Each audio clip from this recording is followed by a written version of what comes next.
우리 아까 보셨듯이 기존 예배와 좀 다르죠. 예배는 똑같은데 앞에서 뛰고 있는 애들이 좀 약간 상태가 다를 걸 확인했을 겁니다. 어떤 처음 오신 분 아마 좀 충격일 수 있어요. 쟤네들 왜 그러지? 근데 저희는 알거든요. 왜 그런지. 왜냐면 저희도 여기에 있으면 아마 다 똑같이 아니면 그 각자의 자리에서 똑같이 아마 뛰고 있었을 겁니다. 제가 금요철 때도 간증했지만 저도 이제 좀 약간 나이가 죄송합니다. 나이가 좀 들다 보니까 옛날 같지가 않은 거예요. 옛날에 막 3시간, 4시간 뛰어도 별로 무리가 안 됐는데 이제는 1시간만 뛰어도 좀 몸에서 막 사인을 줘요. 앉아라, 손을 내려라, 진정해라 이러면서 저에게 막 말을 하는 거예요. 근데 이번 수련 때는 그 모든 것들 좀 내려놨어요. 내려놓고 그래 이 몸 얼마나 가겠어, 주님 부르시면 가지, 이런 마음 가지고 정말 열심히 찬양을 했고 정말 열심히 뛰면서 주님을 불렀더니 정말 예전에 예전에 수료회 때보다 목 상태도 좀 괜찮은 것 같아요. 할렐루야. 그래도 듣기 괜찮으시죠? 이제 말이 나오잖아요. 대신에 우리 이승민 목사님이 대신 목이 좀 쉬신 것 같아요. 엄청 열심히 또 기도하시고 같이 협력해 주셔서 너무나 감사합니다. 아무튼 이렇게 청년들이 아버지 앞에 은혜를 받고 나니까요, 저들의 삶이 달라지는 거예요. 말씀 전은 저도 너무나 편한 거예요. 첫째 날 예배 끝나고 둘째 날 아침에 저희가 만났어요. 보통 이제 주일학교는 교회에서 재웁니다. 왜냐하면 이탈하지 못하도록. 집에 보내면 안 오니까 그것 때문에 힘들어도 또 시끄러워도 데리고 있는 거거든요. 근데 이제 청년들은 제가 믿었어요. 오겠지 하고 보냈는데 믿는 거에 발등을 찍힐 뻔했습니다. 9시에 모이기로 했는데 9시에 한 명이 딱 온 거예요. 누가 왔냐면 반주자. 반주자는 안 올 수가 없잖아요. 와서 예배를 준비해야 되니까 혼자 와 있고 나머지 애들이 깜깜무소식인 거예요. 분명 어저께 방방 뛰면서 막 울고 막 풀타임 사역자로 헌신하겠다고 막 손 들고 나갔던 애들이 몇 시간도 안 됐는데 안 오는 거예요. 교회를. 수련회 아직 안 끝났는데, 어저께로 끝난 게 아닌데. 그래서 저 뒤에 앉아서 하나님께 기도했습니다. 하나님 어쩌면 좋습니까? 제가 이것 때문에 하나님께 기도했는데 하나님 어쩌면 좋습니까? 이런 막 기도하고 있는데 아이들이 하나 둘씩 모이기 시작하는 거예요. 그리고 말씀을 전하는데 제가 작정을 했어요. 왜냐면 그때 이제 저희가 반주자 드러머 다 있어요. 세션 있습니다. 근데 하나님께서 감동을 주셔서 둘째 날은 세션 없이 예배를 인도하라고 저에게 말씀하시는 거예요. 그래서 저도 목 상태가 지금은 더 안 좋았기 때문에 안 좋았지만 그냥 반주자랑 둘이 찬양하면 좋겠다. 근데 우리 아름다움에도 갑자기 전날에 못 온다고, 늦게 온다고 연락을 받는 거예요. 어떻게? 그래서 막 효령자매한테 막 얘기해가지고 효령자매가 일정이 있는데 빠듯하지만 와서 예배 반주하고 돌아가는 거로 일정을 바꿨어요. 얼마나 감사한지. 근데 걱정이 되잖아요. 저는 찬양하고 말씀 듣고 기도하는 게 제 예배 스타일인데 기도할 때 반주가 있어야 되고 드럼이 있어야 되고 하는데 아무리 봐도 없을 것 같은 거예요. 그래서 하나님 어떻게 해요? 혼자 예배하라고 하시는데 혼자 해도 괜찮겠습니까? 전날하고 너무가 비교가 되는 거예요. 전날에 막 몇천 명의 스태프들과 몇천 명의 예배자들이 막 방방 뛰면서 찬양하고 그리고 막 리드미컬하게 또 조명에다가 분위기가 끝내줬습니다. 거기에서 은혜를 안 받는 게 기적일 정도로, 그 정도로 아주 분위기가 좋았어요. 근데 맨날 드리던 예배 장소지만 여기가 아니라 2층 블레싱홀에서 예배를 드렸거든요. 학생부 예배 장소에서. 근데 막 부담이스러운 거예요. 하나님 어떻게 할까요? 근데 말씀하시니까 들어야 되잖아요. 들었습니다. 그리고 광고를 했습니다. 비전홀도 아니고 우리 블레싱홀에서 모이자. 그리고 예배를 준비하고 앞에 나가 찬양 인도를 하고 있는데 아이들 한 명씩 오는 거예요. 그 아이들 똑같이 얘기했습니다. 얘들아, 감정으로 끝나지 말자. 감정이 아니라 따라합시다. 감동으로. 더 크게 감동으로. 여러분, 감정은요 어디서든지 경험할 수 있어요. 뜨거운 콘서트 가면 더 뜨겁습니다. 막 뜨거운 어떤 강연장 가면 더 가슴이 팔팔 뛰어요. 여러분, 근데 그거는요 소멸되고 그거는 없어지고 또 사라집니다. 하지만 주님이 내 심장에 새겨진 감동은요, 성령님이 계시는 한 절대로 지워지지 않는 것을 저는 믿어요. 믿으시면 큰 소리로 아멘. 그래서 예배 때는요 감정이 아니라 감동을 넘어서 따라합시다. 순종.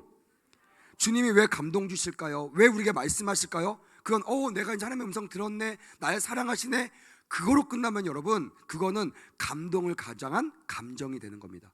그게 아니고 여러분, 감동이 됐으면 내가 옛날에는 부담스러웠던 그 미션들을 내가 수행하기 위하여 순종할 수 있는 그런 마음들, 그런 힘을 얻게 되는 것이 바로 은혜라는 것이에요. 그래서 제가 애들한테 그랬어요. 우리 오늘은 아무도 없으니까 반주도 없으니까 우리 반주 없이 불 켜고 기도해보자. 안 될 것 같죠? 우리 아이들이 그러더라고요. 기도가 되네요 목사님. 안 될 줄 알았어요. 반주가 없으면 기도가 안 될 줄 알았어요. 아마 여러분도 해볼까요? 하다가 반주 딱 끝이면 아마 여러분들 자연스럽게 기도가 끝날 겁니다. 거기에 우린 너무나 익숙해 있어요.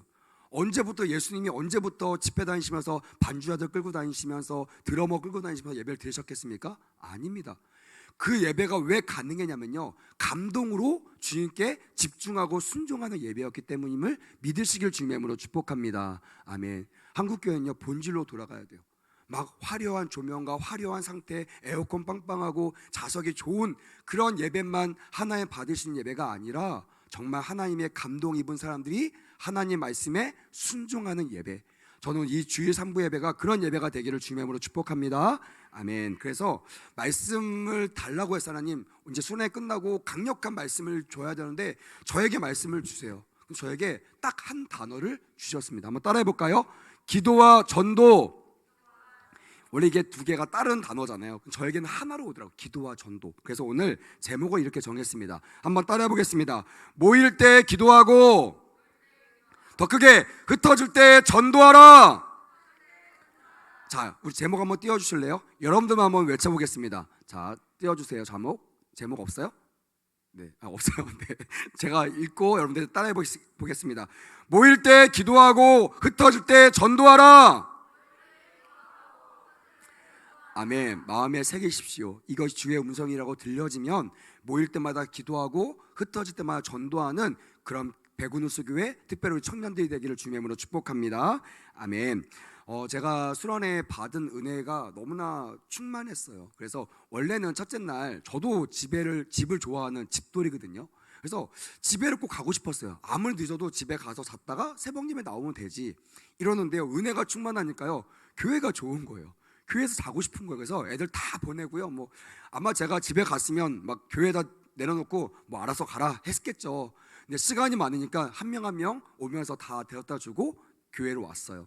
혼자 오는데 제가 애들한테 그랬어요. 얘들아, 이 예배 끝나고 다음날 올 때까지 너의 그 기분이 사라진다면 그거는 감정일 거야. 근데 너희들이 집에 가서 혼자 있는데도 그 은혜가 충만하고 더 뜨거우면 그건 너희들이 감동받은 거라고 믿어 라고 얘기했거든요. 근데 그 은혜가 저에게 임한 거예요. 교회가 막 너무 좋은 거예요. 사실 여러분, 교회에 자는 거 되게 불편하거든요. 아무리 자도요, 적응이 안 되는 게 교회에 자는 것 같아요. 저는 이제 담임 목사님 너무나 존경스럽고 정말 대단하다고 느껴집니다. 막 온갖 신경이 다 쓰이는 거예요. 뭐 조금만 소리 나도요, 누가 왔나 보게 되고요. 근데 그 불편함을 감수하고서라도 왠지 여기에 주님이 저를 부르시는 것 같아서 교회에서 잠을 자기로 청했어요. 피곤하니까 자야 되는데 잠이 안 오는 거예요. 그래서 어떻게 해요? 잠 안 오면 뭐 합니까? 드라마 봅니까? 아니죠. 뭐예요? 찬양 틀어놓고 기도하는 거죠. 지금까지 우리가 불렀던 찬양들을 다 돌려가면서 찬양을 듣고 하는데 아까 우리 마지막 불렀던 이 곡이 저의 가슴을 막 이렇게 감동을 주더라고요. 그러면서 이 찬양 때문에 막 2시간, 3시간 동안 잠이 안 오는 거예요. 계속 막 몸은 누웠는데 가슴이 벌렁벌렁 막 뛰는 겁니다. 그럼 제가 하나님께 기도, 하나님, 하나님 나에게 기도하고 전도하라는 말씀을 주셨는데 하나님, 제가 이렇게 할 수 있도록 저를 도와주세요. 또 이 말씀을 듣는 우리 청년들과 우리 성도들이 이 말씀을 그냥 이하수 목사의 말씀이 아니라 하나님의 말씀으로 듣게 해주세요라고 기도하는 그런 시간들이 되기 시작했어요. 그리고 둘째 날 됐는데 아까 같은 일이 벌어졌다고 했잖아요. 기도했는데 우리 아이들이 안 오는 거예요. 원래 제 예상은 30분, 1시간 전에 와서 목사님 문 열어주세요, 이게 제 그 시나리오였거든요. 근데 아무도 두드린 사람이 없어요. 그래서 와, 이거 큰일 났다, 이거 어떡하냐 막 이러면서 이제 시작했는데, 이제 하루 지났는데, 이틀 남았는데 어떡하지 막 이러고 있는데 막 한 명 한 명씩 오는데 기도하는데 참 은혜가 되었어요. 그리고 뭐 회사나 정말 회사에서 놔주지 않아서 마음은 정말 수련회에 참석하고 싶은데 어쩔 수 없이 회사 간 친구들이 있거든요. 그들이 없는데도 불구하고 남아있는 친구들이 아주 은혜롭게 예배를 드리고 또 하나님 주신 은혜를 만끽하며 물놀이를 잘하고 오게 되었어요. 그리고 마지막 그 저녁 집회 때, 우리 금요 예배 때 이 자리에서 예배를 드렸잖아요. 저도 사실 좀 놀랐어요. 우리 목사님들 그러시더라고요. 청년들 기도 잘하대 이러더라고요. 저는 그거를 제가 기도하면서 느꼈거든요. 왜냐면 이 자리에서요, 유초등부, 학생부, 우리 아이들까지 벌써 3번째 그 집회를 하잖아요. 물론 동일한 은혜가 있었어요. 근데 저는 제 기대 이상으로 우리 아이들, 우리 청년들이 하나님과 교제하는 시간을 저는 눈으로 목도하게 되었습니다. 그리고 오늘 말씀을 다시 한번 묵상하는데 이런 의문이 드는 거예요. 하나님, 이제 우리 아이들이 은혜를 받았는데 그 다음은요? 그 다음은 뭐 해야 됩니까? 그 다음은 어떻게 살아야 됩니까? 아까 예진이가 기도했던 것처럼 정말 우리 다 소원일 겁니다. 하나님, 이 은혜를 놓지 않게 해주세요. 이 은혜가 끊어지지 않게 해주세요. 이 은혜가 마르지 않게 해주세요라고 기도하겠지만, 또 세상은 아주 집요하게 그 은혜를 멀어지게 공작하고 공격할 거예요. 하지만 만약 우리가 오늘 제가 전하는 이 말씀을 붙잡는다면 조금 더 하나님의 은혜가 더 풍성하고 더 길게 유지되게 될 줄 믿습니다. 아멘. 그것이 뭐냐면, 다시 한번 외쳐볼까요? 모일 때 기도하고 흩어질 때 전도하라. 아멘. 제일 부담스러운 두 단어죠. 기도하라와 전도하라. 또 때로는요, 이 두 가지 중에 뭐가 더 부담스러워요? 전도하는 게 더 부담스러워요. 차라리 기도하는 거냐 할 수 있어요. 뭐 기도하는 척해도 되고요, 잠깐 졸아도 되고요, 뭐 시간, 1시간 지나면 집에 가면 됩니다. 여러분, 전도하라는 이 사명은요, 삶을 드리라라고 저는 해석이 되더라고요. 기도는요, 내가 은혜 받기 위하여, 주님을 만나기 위하여, 주님을 찾을 때 내가 기도할 수 있지만요, 전도는요, 내 삶을 드리지 않으면 절대로 불가능한 게 전도라고 저는 믿어지더라고요. 예수님은 어떻게 했을까? 성경을 봤습니다. 오늘 본문이 예수님이 살았던 공생의 기간을 아주 오늘 본문에 맞게 아주 정확하게 표현하고 있는 본문 중에 하나입니다. 이 마가복음 1장에 보니까 예수님께서 사역을 하십니다. 많은 사람들은 이건 동일하게 기억하실 거예요. 예수님이 이 땅에 오셔서요, 많은 사람들을 고치시고 많은 사람들을 인도하셨어요. 그리고 그들을 주님께로 인도하는 그 역할들을 충분히 가능하게 하십니다. 그게 왜 가능했냐면요, 병든 자를 치유했잖아요. 여러분 생각해 보세요. 절대 내가 치유받을 수 없는 그런 말기 불치병 환자인데 주님께 기도했더니 내가 치유받았다. 여러분, 그 사람의 인생이 어떻게 되겠습니까? 그 사람이 예배 자리에 안 나오겠어요? 안 나올 수가 없으면 나오지 말라고 나옵니다. 왜? 내 인생이 보너스 인생이니까요. 저도 그런 인생을 살아봐서 알아요. 근데 여러분, 만약에 이런 사역만 하고 끝났다면요, 그 기간이 얼마 가지 않을 거예요. 내가 치료받고 내가 회복되고 또 다른 보너스 인생을 살아가는 내 인생에서 은혜란 아무리 길어도 한 달을 넘기지 못할 거예요. 왜? 세상이 바쁘니까. 이 건강한 몸으로 또 해야 될 게 많잖아요. 욕심이 많이 생기잖아요. 근데 여러분, 주님 오늘 본문 보니까 35절부터 39절까지 예수님의 집중 사역, 왜 예수님이 병자를 치유하고 또 예수님이 그렇게 치유하셨는지를 기록하고 있어요. 그 이유가 뭐예요? 자, 한번 이 35절 말씀 같이 한번 읽어볼까요? 35절 시작. 새벽 아직도 밝기 전에 예수께서 일어나 나가 한적한 곳으로 가사 거기서 뭐 했더라? 기도하였더라. 여러분, 어떤 사람이 물어봐요. 목사님, 전도 나갈 때 기도해야 돼요? 안 해야 돼요? 제가 그래서 성경 좀. 성경은요, 항상 전도 앞에 뭐가 나오는지 아세요? 기도가 나옵니다. 왜냐하면 여러분, 제가 있잖아요, 전도란 삶을 드리는 거라고 했잖아요. 삶을 드리는 거 정말 쉽지 않습니다. 청년들이요, 하루 동안 제가 정말 곰곰이 생각했어요. 야, 하나님, 저 청년들이 하루를 드렸더니 저들의 인생이 달라지더라고요. 아까 우리 목사님이 어저께 마무리하는데 저한테 물어보더라고요. 예수 목사님, 어떻게 애들 은혜 많이 받았냐고. 제가 고민도 하지 않았어요. 은혜 받았어요. 그러면 제가 이걸 말하고 싶었어요. 우리 아이들이 마지막 날 토요일 날 우리 2층 그 유치부실에 모여가지고 이렇게 원을 2개로 하면서 한 명씩 한 10분당 한 7분 정도 한 명씩 받은 은혜를 나눴거든요. 근데 저는 이제 그 한 명이 빠지니까 한 명 빠질 때 제 옆에 와서 저하고 이제 나누는 시간을 갖는 거예요. 그래서 이렇게 앉아 있는데 애들이 처음에는 기침을 하는 줄 알았어요. 막 콜록콜록 하기도 하고 휴지를 가지러 왔다 갔다 하기도 하고. 그래서 왜 애들이 저렇게 분주하지? 그렇게 봤더니 코 풀고 이런 이유가 감기 걸려서가 아니에요. 은혜를 나누는데요, 막 눈만 받아도 막 눈물샘이 고장 나가지고 막 눈물이 막 쏟아져 내리는 거예요. 주체할 수가 없는 거예요. 그리고 저한테 이제 오잖아요. 그 한 명씩 저한테 오는데 얼굴을 보자마자 목사님 죄송해요, 울게요 하면서 막 우는 거예요. 제 얼굴 보면서 눈물이 날 얼굴입니까? 안 나오죠. 눈물이 끝일 얼굴인데 저를 보자마자 우는 거예요. 저를 봤을까요? 아닐 거예요. 하나님께서 그를 인도하셨던 그 하나님의 음성과 그 모습을 저를 통하여 보여주셨다고 저는 믿습니다. 어떻게 아이들이 하루 만에 저렇게 바뀔 수 있을까? 어떻게 아이들이 2박 3일의 이 수련회 동안에 정말 주님을 불신했던, 주님을 100% 의지하는 것을 무서워서 어느 정도 거리를 두고 정말 멀찍이 따라왔던 저들이 어떻게 주님 앞에 바짝 붙어서 정말 창피한 것도 무릅쓰고 눈물 콧물 흘려가며 은혜를 나누며 내가 주님께 쓰임 받겠다고 기도하는 청년들로 바뀔 수 있을까? 여러분들 자녀들 있으신 거 아시잖아요. 자녀들 바꾸는 거 쉬우세요? 정말 어렵잖아요. 저를 바꾸는 게 더 쉬워요. 제 믿음이 소망이 있는데요, 제가 오늘도 막 버럭 화를 냈습니다. 너무 속상한 거예요. 아니, 저 애들이 지금 저렇게 자라면 나중에 청년 때 가서 어떻게 믿음을 지킬까? 내가 지 이름을 믿음이라고 줬는데, 지 이름을 소망이라고 줬는데 어떻게 그 이름값은 하고 살아야 되는데 어떻게 세상 친구들하고 똑같이 살아갈까? 막 너무나 열받아가지고 제가 오늘 교육을 좀 시켰어요. 그리고 강제로 끌고 와서 저 뒤에 앉혔어요. 그리고 제 소망이 있습니다. 하나님, 예배가 회복돼야 인생이 회복되는 줄 믿습니다. 할렐루야. 하루를 함께 들었더니 청년들이 바뀌어버리는 거예요. 그리고요, 그 하루가 하나님께 온전히 상달되니까요, 2박 3일 동안 화려한 조명이 없어도요, 화려한 프로그램이 없어도요, 아주 유명한 강사가 없어도요, 부족한 종의 말씀을 전하는데 아이들이 그 말씀 앞에 굴복하는 것들을 목도하게 되니까요, 가슴이 떨리기 시작하는 거예요. 야, 저 아이들이 예배의 목숨만 걸면. 제가 나누는데 또 이렇게 죄송해요, 또 얘기해서 제가 감동받은 게 있어요. 그러더라고요. 목사님, 저 이제 3부 예배 때 안 졸래요, 이러더라고요. 할렐루야. 저는 그게 그 어떤 고백보다 너무나 은혜가 되는 거예요. 할렐루야. 뭐 과거는 묻지 않겠습니다. 괜찮아요. 뭐 오늘부터 안 졸면 됩니다. 할렐루야. 안 졸고 말씀을 들으면 반드시 변화가 일어날 줄 믿습니다. 아멘. 정말 주님이 나를 인정하시지 않는구나. 왜 주님은 나를 이인자로 여기실까? 왜 주님은 나를 저렇게 인정해 주지 않으실까? 왜 나를 외롭게 할까? 왜 나를 사랑해 주지 않으실까? 수많은 오해들이요, 예배를 통하여 바뀌게 되는 놀라운 역사를 경험하게 되었다라는 거예요.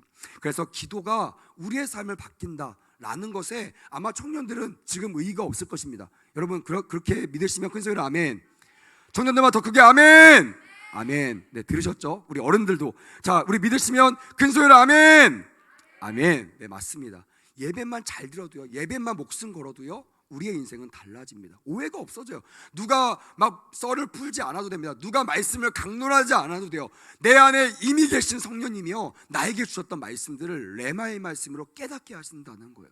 오늘 이 귀한 오후 예배 때 그런 은혜가 충만하게 이루어지기를 간절히 원합니다. 아멘. 그렇게 예수님도 자기의 인생을 하나님께 드리는 작업을 했다라는 거예요. 예수님은요, 신이시지만 100% 인간으로 이 땅에 오셨어요. 연약합니다. 배고팠어요. 졸리셨어요. 그리고 심지어는요, 내가 이 십자가를 질러 오셨지만 그것조차도 내가 감당하기 싫고 감당할 자신이 없었던 것이 인간 예수님의 모습이셨어요. 그런 예수님이 그 거대한 사명 앞에서 기도하지 않을 수가 없었다라고 성경은 우리에게 말씀하고 있는 것입니다. 그래서 여러분, 전도 또한 특별히 주님의 영광, 주님의 기쁨이 되는 삶을 살기 위해서는 절대로 기도가 필요한 것을 믿으시기를 주님의 이름으로 축복합니다. 아멘. 그런 기도가 우리 청년들에게 또 우리 산부 예배자들에게 일어났어요. 그러면 이 다음엔 뭐가 있어야 될까요? 한번 부담스럽지 말고 우리 믿음을 한번 고백합시다. 전도합시다. 더 크게 전도합시다. 자, 옆에 분들에게 두세 명씩 인사하세요. 전도합시다. 네, 할렐루야. 계속 인사 3명 이상 인사하세요. 네. 예배 때 한 것은 여러분 서운하고 같은 것인지 아시죠? 네, 갚으셔야 됩니다. 꼭 이루셔야 됩니다. 우리가 기도하고 은혜 받는 거, 내가 막 정말 막 충만한 거, 이것만을 위해 주님께서 그 은혜를 주셨을까? 아니라고 저는 믿습니다. 주님이 오늘 예수님을 제가 묵상했을 때 마가복음 1장에 주님께서 이렇게 말씀을 하시더라고요. 예수님께서 이 땅에 오셔서 제일 먼저 전하셨던 메시지가 뭐냐면, 하나님 나라가 가까웠으니 너희는 회개하고 복음을 믿으라라고 되어 있어요. 그냥 회개만이 아니라 내가 돌이켰을 때 이제 내가 백지 상태, 옛날의 내 모습, 아까 얘기했죠? 산부예배 전에 졸았던 친구들은 백지 상태로 이제 내가 오늘부터 시작하는 말씀이 새롭게 나에게 임할 텐데, 그런 백지 상태에 있는 우리들이 흔들리지 않고 천국 가는 복음을 얻으려면요, 반드시 복음을 믿어야 된다는 거예요. 성경은 믿으라라고 되어 있는데요, 이거를 다른 말로 하면, 이거 성경적입니다. 다른 말로 얘기하면 이렇게 말할 수 있습니다. 한번 따라해 볼까요? 복음을 들으라. 말씀을 들음으로 뭐가 생긴다고요? 믿음이 생긴다는 거예요. 그러니까 성경에서 믿으라, 믿었다라고 얘기했더니요, 다른 말로 들었다, 들으라라는 말로 해석해도 무관합니다. 어떤 말? 하나님의 말씀. 그 말이 로고스 말씀이 아니라 어떤 말씀이라고 했어요? 레마의 말씀, 나에게 주시는 말씀. 우리 아이들이 한 명씩 묵상을 나누는데 너무 감사했어요. 너에게 이런 일이 있었어? 말씀하시더라고요. 어떤 애는 찬양의 가사를 통해 말씀하시고요. 어떤 사람은 스피커, 이 강대상에서 나오는 그 강사의 메시지를 통해서 내 마음에 레마의 말씀을 막 새긴 것이 간증되는 거예요. 그 말씀을 딱 끝낼 때 한 명도 여러분 그냥 목사님 뭐 김성경 선생님의 말씀이 은혜로 왔습니다 이렇게 말하는 한 명도 없어요. 김 이러면서 막 우는 거예요. 막 제가 막 너무 민망해서 막 휴지 뜯어가지고 막 야 막으면서 해 막 이러면서 막 주기도 하고요. 왜 이렇게 될까요? 은혜가 그냥 감정이 아니기 때문에 감동이 되는 거예요. 언제든지 꺼내봐도 언제든지 건드려도 그 한마디 예수 그리스도 복음 십자가 사랑 용서 이 단어만 나와도요 울컥울컥 감동되는 삶. 여러분 그런 사람이요 나중에 이제 우리 부르겠지만 하나님 말씀에 두려워 떠는 자, 하나님 말씀에 운명을 거는 자가 바로 이런 자가 될 줄 믿습니다. 아멘. 우리에게 감동을 주시는 이유, 은혜를 주시는 이유, 그거는 말씀 앞에 우리의 인생을 걸라고 하는 거예요. 저는 아까 이제 우리 목사 나갔으니까 얘기할게요. 저는 아까 우리 그 이승용 목사님 저한테 그러더라고요. 목사님 목소리가 안 나와요. 어떡할까요? 그래서 내가 뭐라고 하는지 아세요? 그냥 소리 지르세요. 저는 많이 해봐서 알잖아요. 여러분 제가 별로 티가 안 나죠? 왜 안 나는 줄 아세요? 제가 무려 20년 동안 매일매일 목신 상태로 살았기 때문에 그래요. 목신 상태로 기도하고 목신 상태로 찬양 인도하고 목신 상태로 말씀 전하다 보니까 뭐 이게 뭐 별 다른 일이 아니에요. 근데 우리 목사님은 그 목이 쉬었다고 할 때 제가 그랬어요. 그냥 목사님 그냥 지르세요. 지르다가 삑사가 나면 괜찮아요. 여기는 삑사가 나는 사람만 있어요. 모르시겠지만 저 뒤에 들으면 다 한 명 한 명 들리거든요. 온전하게 목소리 내는 사람 거의 없습니다. 한두 번씩 다 삑사리가 나요. 괜찮아요. 주님께 복음을 가지고 나가는 사람은요 하나님이 기뻐하실 줄 믿습니다. 아멘. 하나님은 깨끗한 목소리 좋아하실까요? 아름다운 막 조수미처럼 막 랄랄랄라 막 이런 소리 좋아하실까요? 아니에요. 저는요 확신합니다. 목신 목소리 할렐루야. 우리 느꼈잖아요. 할렐루야 막 이러면 너무 막 은혜가 되는 거예요. 근데 막 할렐루야 그러면 은혜가 별로 안 돼요. 마찬가지입니다. 노래 부를 때는 깨끗한 목소리가 좋을 수 있어요. 근데 하나님께 나갈 때는요 하나님을 사랑해서 막 부르는 소리 있죠. 하나님을 정말 전심으로 막 불러서 내 목이 쉬는 것도 눈치채지 못할 정도로 감소할 정도로 하나님 말씀에 목쓴 거는 그런 예배자들이 많이 생기기를 주님의 이름으로 축복합니다. 아멘. 그래서 3부 예배 끝나고 나갈 때 다 여러분들 목소리가 할렐루야 막 이랬으면 좋겠어요. 네. 아무튼 이렇게 하나님께 예수님도 하나님의 사역을 감당하기 위하여 뭐 하셨다? 기도하셨다라는 거예요. 이 기도는요 성경에 기록되잖아요. 땀방울이 핏방울 될 때까지 쉬지 않고 기도했던 것이 예수님의 기도입니다. 그렇게 예수님께서 기도하신 다음에 오늘 본문 35절부터 보니까요 예수님이 새벽 일찍 일어나십니다. 왜 일어나셨겠어요? 한적한 곳에 가서 기도하시기 위하여 주님께서 일어나셨던 거예요. 그리고 정말 땀방울이 핏방울 될 때까지 간절하게 앞에 기도한 다음에 그가 38절에 이렇게 말합니다. 한번 우리 38절 같이 한번 읽어볼까요? 자, 준비됐나요? 시작. 이르시되 우리가 다른 가까운 마을들로 가자. 거기서도 뭐한다? 전도하리니. 이 뒤가 중요합니다. 한번 더 크게 한번 읽어봅시다. 시작. 내가 이를 위하여 왔노라. 할렐루야. 여러분 주님 왜 오셨다고요? 전도하러 오셨어요. 믿으시면 큰 소리로 아멘. 여러분 전도는 거창한 것이 아닙니다. 전도는 귀하고 거창하고 엄청나기 때문에 나 같은 사람은 절대 할 수 없는 그런 불가능한 미션이 아니라는 거예요. 주님이 이 땅에 전도하러 오셨어요. 죽을 영혼을 구원하기 오셨습니다. 할렐루야. 여러분 그러면 몸된 교회, 예수의 몸인 교회는 뭐 해야 될까요? 전도해야 돼요. 근데 여러분 한국 교회 요즘에 전도하지 않습니다. 제가 어렸을 때요 저는 나이는 어리지만 44년 동안 믿음 생활했거든요. 정말 열심히 생활했습니다. 미친 듯이 했어요. 아까 얘들보다 더 미친 듯이 예배를 드렸던 사람 중에 한 명입니다.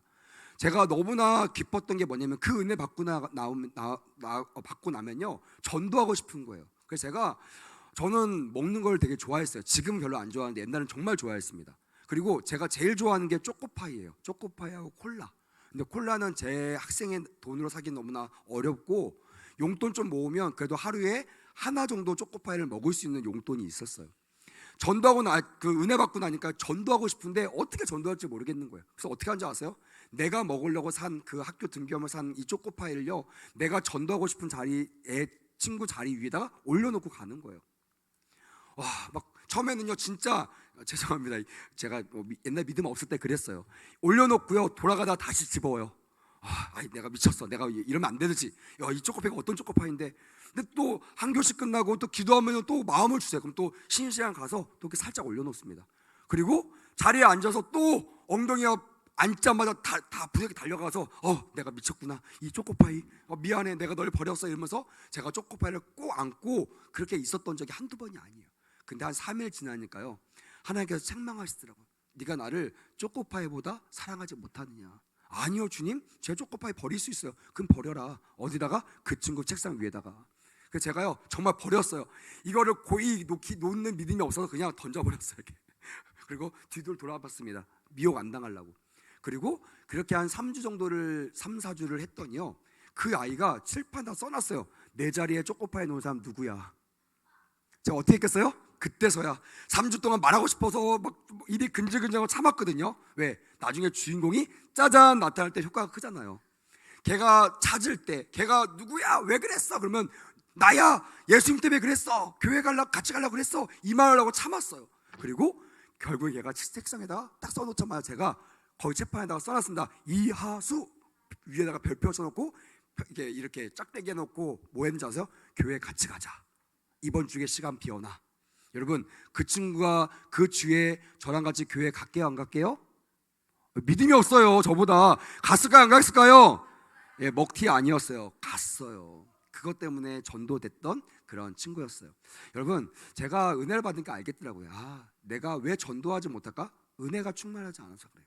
내가 왜 전도를 부담스러워할까? 그건 내가 예수께 내 삶을 드릴 각오가 아직 되어 있지 않기 때문에 그래요.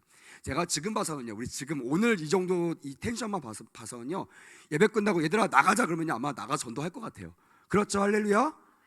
왜 대답이 식어졌어? 다시 한번 그렇죠 할렐루야? 아멘. 두려워하지 마세요. 오늘 전도 안 할 거예요. 오늘 나눔할 거니까 두려워하지 마시고. 아무튼 삶에 나가서 오늘 은혜 받은 이후로 우리는 전도자의 삶을 살아야 됩니다. 왜냐하면 예수님도 그런 삶을 사셨고 예수님이 이 땅에 오신 이유가 뭐라 그랬어요? 전도를 위해서 오셨다. 여러분 교회는요 이 거룩한 부담감을 가져야 돼요. 많은 친구들이 얘기합니다. 저는 전도 이런 설교 잘하거든요. 좋아합니다. 왜냐하면 해야 되기 때문에 이것을 해야 되는 걸 저는 알기 때문에 합니다. 근데 많은 성도들이 얘기해요. 목사님 그 전도 설교 좀 그만 좀 하세요. 심지어 저는요 제가 금요철야를 옛날 교회에서는 번갈아 가면서 했었어요. 제가 쓰는 그 짝수 금요철 때는요 제가 항상 전도 설교를 하니까 그게 부담스러운 사람들은 그 주에 안 나오는 거예요. 그리고 다른 목사님 설교할 때 나와가지고 은혜 받고 가고. 제가 맨날 그죠. 저 전도 안 하려고 안 오셨죠? 그러면 막 피식 웃고 가요. 근데 그분이 은혜 받잖아요. 어김없이 어디 올까요? 그 전도 설교하는 그 금요 예배 때 나와 있어요. 다 앉아서. 그리고 목사님 회개했습니다. 그러면 할렐루야 잘하셨어요. 막 이러면서 막 칭찬하고 또 전도 나가고. 그러니까 저희 옛날에 교회는 뭐 상시로 1년 360일 전도하는 팀이 있었고요. 놀고 먹는 분들은 아닙니다. 다 사업하고 다 직장 다니고 하시는 분들인데 자기의 시간을 쪼개서 거점 전도하는 거예요. 내가 오늘 파리바게트 앞에 전도하겠습니다. 저는 횡단보도 앞에 전도하겠습니다. 이러고 전도 훈련 받고 전도하는 삶을 하고 그냥 교회 안 모이고요. 가서 자기 집에 가서 자고 또 학교나 회사 출근할 때 또 전도하는 거예요. 왜 그게 가능할까요? 바로 하나님이 나에게 은혜를 주셨던 이유를 깨달았기 때문에 그렇습니다. 저는 우리 교회 너무나 좋거든요. 우리 교회 너무나 행복하고 너무나 온순하고 너무나 충성된 사람 맞습니다. 근데 한 가지 좀 아쉬운 게 있어요. 그게 뭔지 아세요? 전도를 안 해요. 전도를 잘 안 합니다. 물론 데리고 오는 걸 해요. 근데 정말 그 데리고 오는 영혼들을 내가 정말 책임지고 그 영혼들 위해서 내가 내 삶을 드릴 수 있는 전도, 그리고 내가 아는 사람만 전도하는 오이코스 전도뿐만이 아니라 정말 불특정 다수, 그들은요 누군가가 내가 친한 사람 중에 예수 믿는 사람이 없으면 그들은 평생 이 오이코스 전도만 하면요 복음을 전할 수 기회가 없어요.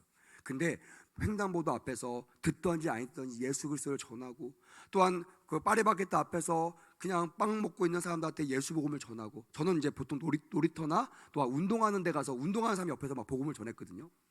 막 심심하니까 그거 듣는 거예요. 막 어디서 나왔어요? 그러면 여기서 나왔습니다. 목사예요? 목사입니다. 할렐루야. 막 나중에 알고 봤더니 어릴 때 예수 믿었는데 교회 안 나가시는 가난한 성도들이라고. 여러분, 우리가 정말 예수님을 사랑하신다면, 정말 내가 예수님의 말씀에 목숨을 거신다면 여러분들의 최종 목표가 따라하겠습니다. 전도자가 되는 것입니다. 더 크게 전도자가 되는 것입니다. 왜요? 그것이 예수 그리스도가 이 땅에 오신 목적이라고 성경은 분명히 기록되어 있기 때문에 그래요. 예수님의 몸된 교회뿐만이 아니라 그 몸을 가지고 있는 지체인 우리는 당연히 전도의 삶을 살아내야 됩니다. 전도가 안 될 때는 어떻게 할까요? 전도하고 싶은데 안 될 때 어떻게 해야 될까요? 방법이 있습니다. 마태복음 28장 18절부터 20절에 가니까요, 이렇게 기록되어 있습니다. 예수께서 나와 말씀하여 이르시되 하늘과 땅의 모든 권세를 내게 주셨으니 그러므로 너희는 가서 모든 민족을 제자로 삼아. 여러분, 가시기를 주님의 이름으로 축복합니다. 아멘. 전도하는 목적으로 가면요 쉽지 않아요. 근데 일단 가세요. 가서 물어보세요. 주님, 나 여기 섰는데요, 횡단보도 섰는데요, 나 왠지 모르겠지만 파리바게뜨 앞에 섰는데요, 주님 내가 뭐 하기 원하십니까? 뭐라고 말씀하시겠어요? 전도하라. 정말 오랜만에 친구 만났는데 주님 내가 저 친구한테 뭘 전하면 좋겠습니까? 라고 얘기할 때 주님께 뭐라고 말씀하시겠어요? 네가 만난 나를 복음을 전해라, 전도해라. 우리 정말 내가 사랑하는 남편, 불신 남편, 이에게 내가 뭘 하면 좋겠습니까? 빨래하고 밥하는 거로는 부족합니다. 뭐 해야 돼요? 주님께서 전도하라 라고 말씀하신다. 그래서 발 막 씻기면서요, 예수의 복음을 전하는 거예요. 여보, 이거 나 누구 따라하는 줄 알아? 누구 따라하는데? 예수님 따라하는 거야. 교회 가니까 이렇게 하라고 하더라고. 그래서 여보는 잘한 거야. 나 교회 보낸 거 잘한 거야. 이러면서 그 나중에 나도 여보한테 한번 발 한번 씻김을 당하면 좋겠어. 잘 모르면 우리 교회 오면 알 수 있어. 이러면서 교회를 막 초청하는 거예요. 막 봉사하는 거예요. 그 다음에 저는 이런 일이 한번 있었습니다. 은혜를 받고 나니까요, 제가 원래 ESTJ예요. 그 말은 뭐냐면 되게 꼼꼼하고 계획적이고요. 그 가게를 갈 때도 그냥 가지 않고 제가 가지고 있는 데이터를 가지고, 저 가게는 사과가 아주 좋은 가게야. 그러면 사과를 하려면 그 가게를 가는 거예요. 가서도요 한번 싹 스캔하고요, 가장 좋은 부분에 있는 사과만 쏙쏙 골라가지고 사는 그런 사람이거든요. 약간 얌체 같잖아요. 주인이 제일 싫어하는 사람들. 근데 은혜를 받고 나니까요, 가자마자 뭐 다른 데 보지 않고 그냥 가장 가까운 그 슈퍼 들어가서요, 그냥 내 눈앞에 있는 거 그냥 담아가지고 나오는 은혜가 있게 되었어요. 어떤 친구는 그럴 거예요. 목사님 그게 뭐예요? 그게 뭔데요? 왜 그럴까요, 여러분? 내가 안 썩은 사과 골라 먹으면 여러분, 썩은 사과는 누가 먹어요? 썩은 건 어떻게 팔아요? 여러분, 제가 먹어보니까요, 그 썩은 거 약간만 덜어내면 다 먹을 수가 있더라고요. 할렐루야. 여러분, 이 남들이 안 하고 싶은 거, 남들이 피하는 거, 남들이 괴로워하고 남들이 회피하는 거, 여러분 그거 누가 해야 될까요? 예수 그의 사랑을 가진 사람들이 해야 됩니다. 이유는 뭐겠습니까? 왜 그렇게 해야 돼요? 전도하기 위해서. 제가 그렇게 3번 하니까요, 그 주인 아저씨가 물어보더라고요. 아유, 이거 좀 좋은 거 골라가시지 왜 이거 다 가져가시냐고. 제가 그러면 썩은 거 누가 먹었더니 뭐 제가 먹으면 되죠. 그래서 그러면 사장님 돈 내고 드세요. 내 건데 안 내고 먹죠. 그럼 장사가 안 되시잖아요. 저는 썩은 것도 잘 먹고 도련에서 먹으면 되니까 저 주세요. 그러면서 그래요. 모르시겠지만 교회 다니는 사람은 다 이렇게 합니다. 이렇게 얘기하고 돌아온 적이 한두 번이 아닙니다. 여러분, 우리가 세상에 나가서 때로는 환난과 손해를 봐야 될 이유가 뭔지 아세요?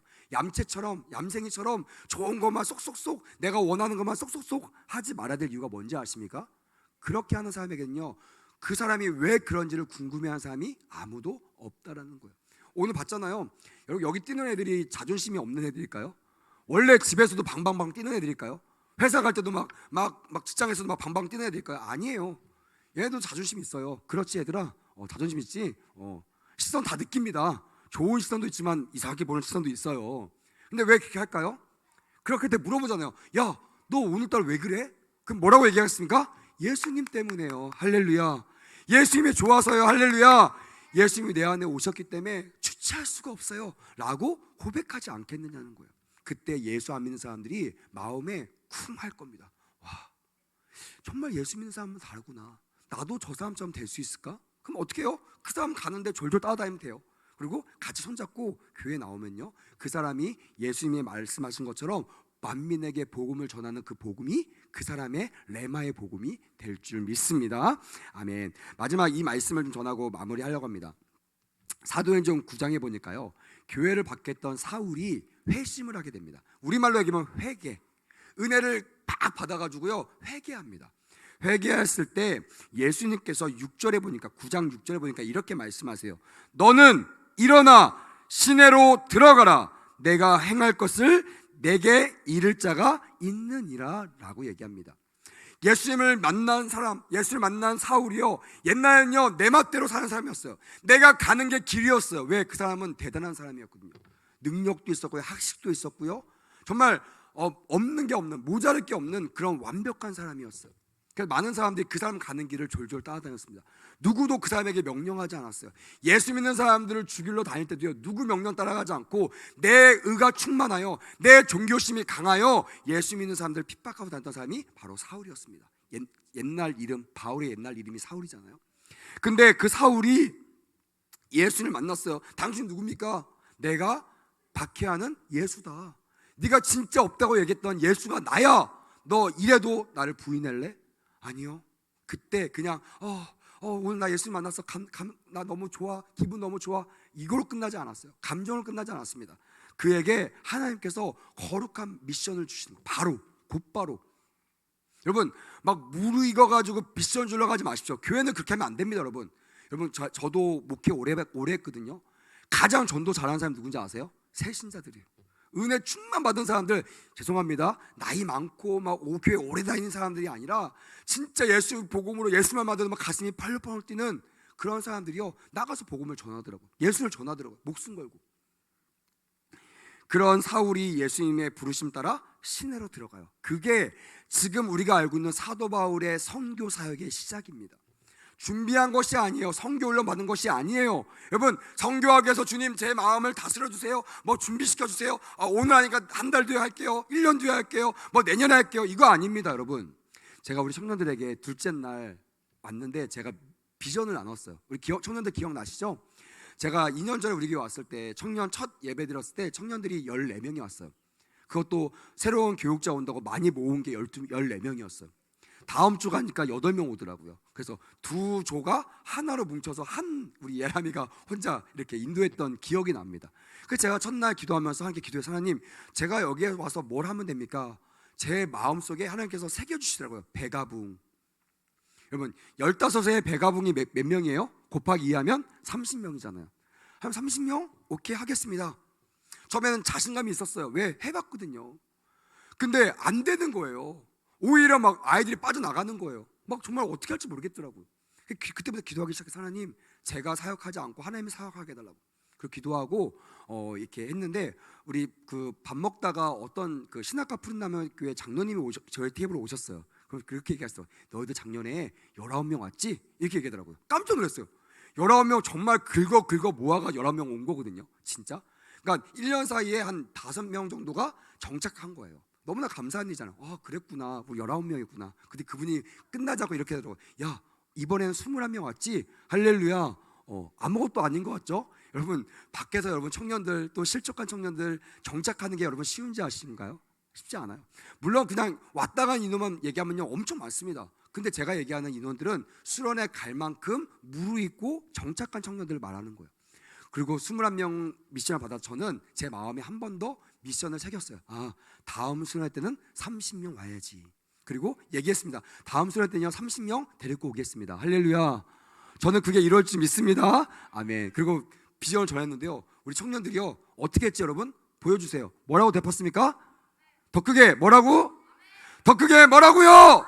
아멘. 할렐루야. 근데 여러분 가만히 있으면 30명 될까요? 안 되죠. 전도해야 돼요. 그래서 올해는 이제 받은 은혜들, 이제 내적인 은혜를 받았으니까 이제 나가서 전도하는 사역들을 할 겁니다. 여러분 생각날 때마다 기도해 주시고요. 또 여러분도 혹시 내가 은혜 받았다면 여기에 머물지 마시고, 감정으로 머물지 마시고 감동된 삶을 살아내시고, 또한 예수님께서 오셨던 목적, 전도의 삶을 이루시는 우리 모두가 되기를 주님의 이름으로 축복합니다. 아멘. 기도하겠습니다. 하나님 감사합니다. 오늘 여기 모인 우리들에게 예수님처럼 기도하고 흩어질 때마다 전도하라는 말씀을 전했습니다. 하나님 이것이 주님의 뜻임을 저는 믿습니다. 이 말씀이 하나님의 음성으로 들려지게 하시고, 하나님의 음성으로 들려진 이상 순종하여 주님의 뜻을 이루어드리는 하나님의 아름다운 성도들과 청년들 되게 하여 주시옵소서. 그렇게 되기를 간절히 원하오며 예수님의 이름으로 축복하며 기도했습니다. 아멘. 이제 우리 말씀 잠깐만 기도할 텐데요, 이 말씀을 좀 시간이 지나지만 해야 될 것 같습니다. 제가 3년 전에 어떤 기사를 봤는데요, 기사에 이렇게 기록되어 있더라고요. 교인 중에 20%는 거의 주일 예배를 참석하지 않는다. 25%는 거의 기도하지 않는다. 35%의 성도들은 거의 성경을 전혀 읽지 않는다. 40%의 교인들은 거의 교회를 다니면서 헌금을 드리지 않는다. 75%의 교인들은 거의 교회에서 무슨 책임이나 사명을 맡지 않고 그냥 다니는 성도들이다.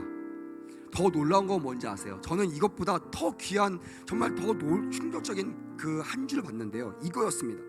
더 놀라운 것은 85%의 교인들이 거의 교회를 다니면서 지금까지 단 한 명도 전도해 본 적이 없다라고 되어 있더라고요. 오늘 말씀을 준비하는데 이 기사가 생각나더라고요. 그래서 되게 회개했어요. 저도 여러분 10년 동안 사역했던 사역자잖아요. 하나님께 이 땅에 비전을 주시고 청년들과 청소년들을 일으켜서 주님의 교회로 세우라고 저를 세우셨는데요, 저도 저 혼자만 전도의 사명을 친구들에게 전달하지 못했더라고요. 그러니까요, 85%. 근데 더 놀라운 건 뭐죠? 충격적인 거 이겁니다. 그럼에도 불구하고 따라해볼까요? 100%의 신자가 천국 가기를 원한다, 복 받기를 원한다라고 마침표를 찍는 기사를 보게 되었습니다. 여러분 어떠신가요? 여러분들은 이 85% 안에 들고 있나요? 아니면 그래도 전도해본 경험이 있으신가요? 만약 후자라면 그것이 은혜입니다. 만약 전자라면 오늘 결단하세요. 하나님, 내가 이 85%에 들지 않고, 내가 전도하지 않고 사명 감당하지 않고 내가 복 받으려고 했던 그런 어리석은 자가 되지 않고, 내가 주님의 기쁨이 되는 말씀에 순종하며 운명을 거는 그런 하나님의 사람이 되기 원합니다 라는 마음으로 찬양하고요, 우리 같이 한번 기도했으면 좋겠습니다.